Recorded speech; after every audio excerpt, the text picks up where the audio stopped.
में जिस तरीके से आरआरबी एनटीपीसी रिजल्ट को लेकर के छात्र सड़क पे नजर आए बीते दिनों, क्या लग रहा है कि आंदोलन खत्म हो गया या ऊपर से दबाव? आंदोलन कोई खत्म नहीं हुआ है।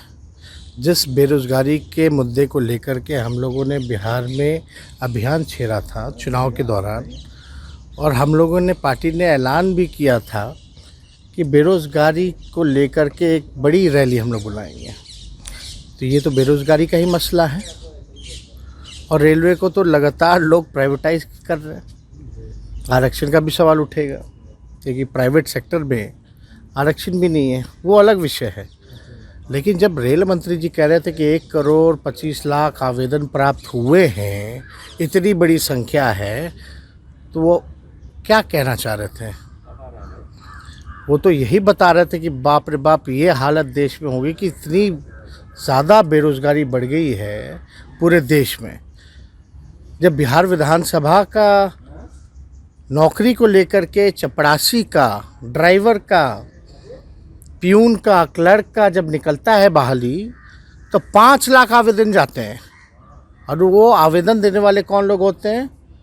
MBBS किए हुए, इंजीनियरिंग किए हुए। बताइए, जो MBBS किया हुआ, इंजीनियर पढ़ा लिखा, वो आवेदन दे रहा है चपरासी की नौकरी में 5 लाख की संख्या में, जहां 200 पद खाली हैं। तो आप अंदाज़ा लगा सकते हैं कि देश में बेरोज़गारी की स्थिति क्या है। ये 19 लाख वादा करके बताएं कितना नौकरी दिए या कितना क्रिएट किए? जिसका नौकरी भी था वो भी चला गया।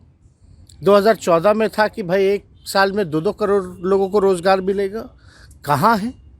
और आज जब अपने अधिकार के लिए छात्र, नौजवान जब मांग रख रहे हैं, आंदोलन कर रहे हैं, तो आप जो है लाठी डंडा बरसाने का काम करना। तो ये तो जो लड़ाई है, इसमें हमारे पूरे संपर्क हम क्योंकि थे नहीं, लेकिन जानकारी थी। हम लोगों ने राष्ट्रीय अध्यक्ष जी के निर्देशानुसार हमने खुद जगदा बाबू से बात करके बोला कि आप ऐलान कीजिए, हम लोग का राष्ट्रीय जनता दल समर्थन करेगा। जगदा बाबू जी ने प्रेस कॉन्फ्रेंस भी किया था इसको लेकर के, और हमारा समर्थन भी रहा। लेकिन ये 1-2 दिन की बात नहीं है ना। और हम लोग जो चीज़ को लेकर के आंदोलन नहीं, बल्कि गांधी मैदान में महारैला, बेरोजगारी महारैला जो करने वाले हैं, तो ये तो उसी का पार्ट है। लेकिन इतना तो असली लड़ाई क्योंकि बंद हो गया सर। नहीं, बंद नहीं हुआ है। बंद जो भी कारण हो, बेरोजगारी खत्म। कांग्रेस के नेता यहाँ हैं, प्रदेश अध्यक्ष यहाँ हैं, विधायक दल के नेता हूँ, आपसे मुलाकात करने का प्रयास कर रहे हैं, सुबह से इंतजार कर रहे हैं। नहीं, हमको कोई वैसी सूचना नहीं मिली है। लेकिन मदन मोहन झा कह रहे हैं कि टाइम लिया जा रहा है, आप लोगों की तरफ से टाइम नहीं दिया गया है। नहीं, हम लोगों को कोई अभी तक ऐसी सूचना प्राप्त नहीं। उनकी अपनी बैठक होगी। बिहार सरकार का एक सेकंड भाई, रुको ना यार। MLC चुनाव क्या महागठबंधन एक साथ लड़ने जा रही है, ऐसे आप लोगों के बीच में नहीं, हम लोग बन गया है? हम लोगों ने तो पहले से ही प्रत्याशी जो हैं, घोषणा हम लोग कर ही दी है हर जगह, जिसमें कि हमारे लेफ्ट पार्टियों के साथ जो है सहमति थी।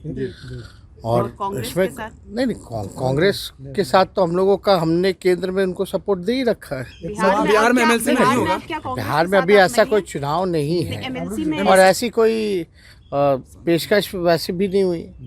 आप तो जान ही रहे हैं कि जब बाई इलेक्शन बिहार का था, तब हम लोग चाह रहे थे कि MLC वाला और बाई इलेक्शन वाला जो है बात तय हो जाए। लेकिन अब उधर से क्या आया नहीं आया, इस पे तो हम कुछ कहना नहीं चाहते। अभी भी देखने MLC चुनाव में साथ आप नहीं लड़ेंगे? MLC चुनाव अभी कड़वाहट तो MLC चुनाव में बीजेपी को कितना सीट पे लड़ रहा है? 13 सीटों पर लड़के घोषणा कर दिया। 13 सीटों। नीतीश कुमार जी 11 सीट। तो भाई पहले क्या चल रहा था उन लोगों का? इक्वल सीट पे। तो वहाँ असली और मुकेश जी को कितना मिला और मांझी जी को कितना बुलाइएगा महागठबंधन? मांझी जी को बुलाएंगे अपने। अरे भाई, वो अलग बात है ना, बुलाएंगे। हम लोग का अपना बातचीत है, हम लोग अपना बात किए हैं। हम लोग भी पार्टी जो चाहती है कि हम लोग भले बोले।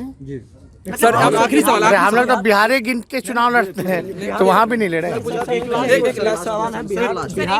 जी, आखिरी सवाल। तेजस्वी जी, आखिरी सवाल है कि MLC चुनाव में क्या सच में गठबंधन नहीं होगा कांग्रेस और RJD का? क्योंकि भ्रम न पैदा होना चाहिए, स्पष्ट रूप से चल जाए। नहीं, अब देखेंगे, तो राष्ट्र अध्यक्ष तय करेंगे। लेकिन आप कह रहे हैं कि आप समय मांगा। हम है कोई सूचना है, हम तो आदमी हैं। बाकायदा कैमरा कह रहे हैं, ऑन द कैमरा कह रहे हैं कि आप लोगों से समय लिया गया, आप लोगों की तरफ से समय नहीं दिया गया उनको मिलने के लिए। अभी आए, हमको कोई सूचना नहीं है किसको कितनी सीटें बटेंगी ये तो राष्ट्रीय अध्यक्ष जी तय करेंगे, लेकिन हम लोगों ने पहले ही हम लोगों का था, हमारी पार्टी का था कि एमएलसी का चुनाव जो है हम लोग अपने बलबूते पे लड़ेंगे। आरजेडी अपने बलबूते पे आरजेडी क्लियर यही आरजेडी अपना ये पार्टी लोगों की परेशानी दुख दर्द खत्म हो गया क्या?